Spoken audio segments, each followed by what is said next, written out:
Hello everyone and welcome back to my channel. So today we're going to be doing some red fish and I decided to go ahead and start cutting this up nicely. I wanted to get the most meat out of the fish, so I mean, you see me cutting the fish in some weird places, but that's for me to taste and see if everything is going well whilst it's cooking. I'm gonna go ahead and clean it to the best of my abilities, and I'm gonna make sure everything is super nice, cut up nicely and decently, and yeah, just gonna go ahead and start taking care of this fish. Today I decided that I was going to bake the fish. I didn't want to fry it, even though frying this fish is also very good. I was just wanting to get away from the oil a bit, so I just decided to bake this up nicely. And I had this fish with some wache, and that's coming up in the video next to this. So I actually filmed this, days apart. And yeah, this fish, you actually really have to watch out for it because if you don't cook it well, it's gonna have a very bad smell or taste. It's kind of one of those fishes that you have to like season it properly just so that that fishy fish smell will just leave there. You want it to be nice, and you're also gonna see me cutting up some black spots from the fish. I think they're just markers that were used while they were preparing the fish where they came from. But yeah, I'm just gonna go ahead and start to season it with some ginger, garlic paste, onion type thing. I'm gonna add some Old Bay, some lime, some sazon or season complete. I really like to make sure everything is well coated because this is a fish and we are baking it. So you want to make sure all the flavor is on there. And you also want to drizzle a little bit of oil so that it doesn't stick. You want to drizzle a little bit of oil and make sure that ginger goes everywhere. I could taste that it wasn't too seasoned, so I added some, extra um, stuff to it. Before I came to college, I asked my auntie who has the Kenkey business to make me some fancy dokun. So I was gonna go ahead and make ice Kenkey with it, make it the traditional, well, not really traditional. When I schooled in Ghana, this is how I would always make it.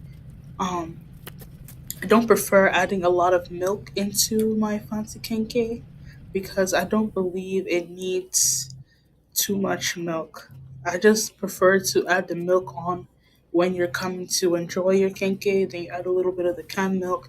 But as you can see, for me, I don't know if this is just me. I like to taste the banana leaves are kind of like, or the plantain leaves are kind of like medicine for me. So I actually like to taste it, and I added a little bit of milk and a lot of water.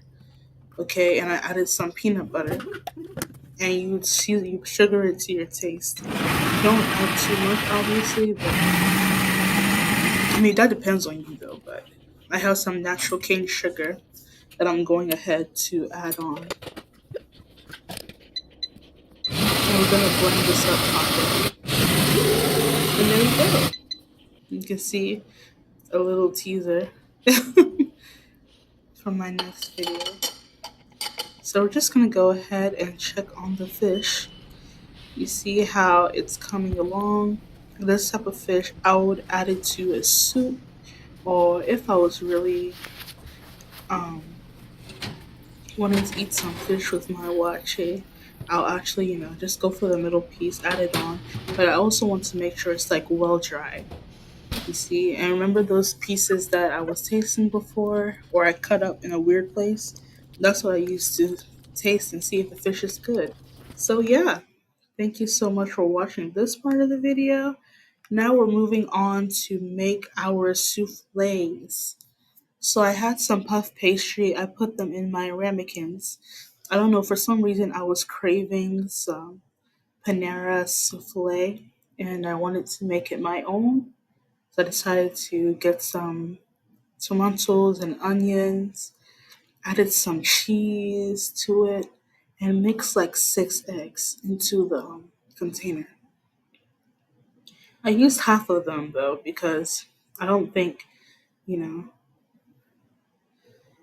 it needed all that tomato. You season it to your taste and you add some milk to that. Ideally, you would use cream, but since I had this type of milk, I felt like it was very heavy and rich already, so I didn't use the cream. And I'm also prepping for my shito, and I'm cutting up a beef shank. I use beef shank to, you know, start my shito off, and I'm gonna put that in a pan with some oil, and I'm going to start to prepare the stuff for the shito. So I use some garlic cloves and lots of onions, okay? Make sure your meat is also frying. This is a very meaty, delicious shito. And I added a lot of garlic. I leave this, not garlic, but ginger. I like to leave the skin on because the skin is where the medicine is at. So you just rinse that out. Add your pepper. Add a lot of pepper. Don't add too much if you don't like it. I added some more onions as well. I'm just gonna go ahead and blend that up and I add water. You don't want to blend this, not water. You don't want. I added oil. Sorry. You don't want to blend this with water because then it will start to sputter at you. And into my meat, I'm adding some rosemary and some thyme. Okay, and this is for washi.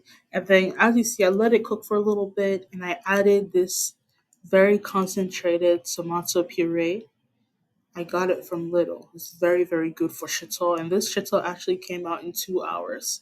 So yeah, it was very good. Very, very good.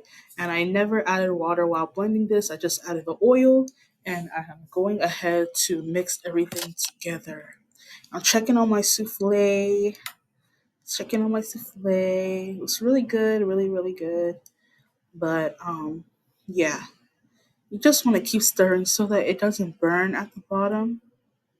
Just want to keep stirring that, stirring that. And as for me, I had some chicken wings that I was actually going to eat with my wachi, but something just said, just tear it up and put it into the shito. That was the best decision I ever made. So I didn't use any type of fish for my shito. I just used some beef and chicken, and that was the best. It was very delicious. I don't know, it came out with the taste that I wanted. I didn't think it was achievable using it like that, but it was really good. And I added some, this is the wache, by the way. So some beans, some baking soda, onion, then your rice. That one is pretty self-explanatory. And then put your salt. Okay, put your salts in there. And this is the wache, not the wache, the shito. I don't know why I'm tripping over my words today, but yeah, this is a shito. It was so yummy. I'm even surprised that it was so good, so good. I even still have some, and I made this video about a month ago. But this was very yummy. Thank you so much for watching. Goodbye. Yeah, sister, cause never know my mama's out,